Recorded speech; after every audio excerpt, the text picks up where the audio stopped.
जच्चा चढ़ी गईली अटरिया कैसे सपरी। जच्चा चढ़ी गईली अटरिया कैसे सपरी।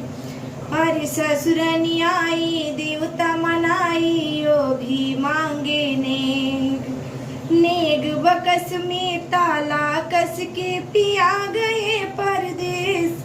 चाभी ले गईले सजनवा कैसे सपरी। जच्चा चढ़ गईली अटरिया कैसे सपरी।